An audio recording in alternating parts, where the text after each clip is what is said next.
Another story from the computer. This one's from May of 2019, so right after the divorce. It's called Just Be Happy. Why is it that we as humans take everything so personally? If someone is in a bad mood or happens to be dealing with something difficult, should they really have to walk on eggshells to make us feel good about ourselves?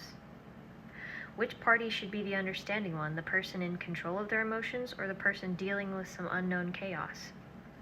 I suppose it all depends on who you're dealing with and the type of personality conflicts you have with each other. Everything you say or do could have some kind of domino effect on everyone around you, if they choose to let it. And how is that anyone's fault? Your failure to open your eyes to the fact that not everything revolves around you and your feelings is quite possibly ruining relationships and friendships that could otherwise help you become a better version of yourself. Then again, if there's no understanding, no automatic sympathy, and no unspoken forgiveness, then maybe you don't really connect with this person as well as you thought you did. Maybe those things are part of being a good friend, even if they haven't yet had the time or clarity within themselves to be able to form the words that would enlighten you with their current predicament. Every action provokes a reaction. It is up to you to control the situation, whichever side you may be playing, and no matter how out of control the other person may seem at the time. Always trying to be the understanding one who bends to fit someone's mood swings can also be exhausting. Don't put up with more than you can handle. Sometimes if a person seems emotionally insane, it could actually be one of two things.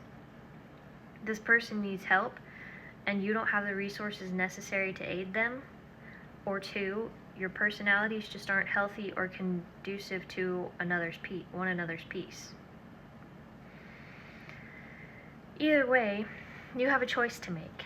Get over yourself and see things for what they really are, or decide that this connection isn't really working for either of you and move on.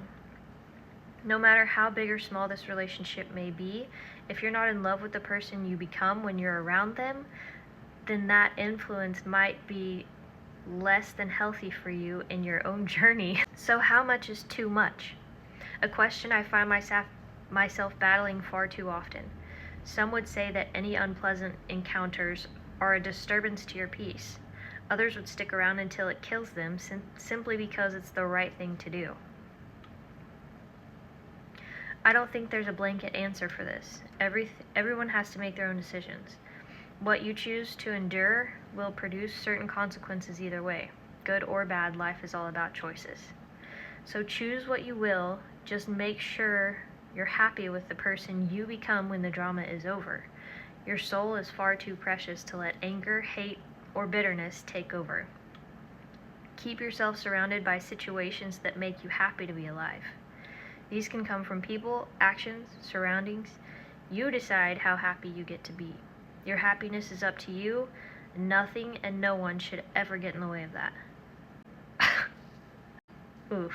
At this time, I had never heard the word narcissist before. So all of these thoughts, I think I was just trying to hype myself up to either put myself in a better situation or be happy with where I was. I don't know. Some of this, I'm not sure if I'm talking to myself or if I'm wishing I could say those things to the abuser. I don't know. I was drunk when I wrote a lot of this.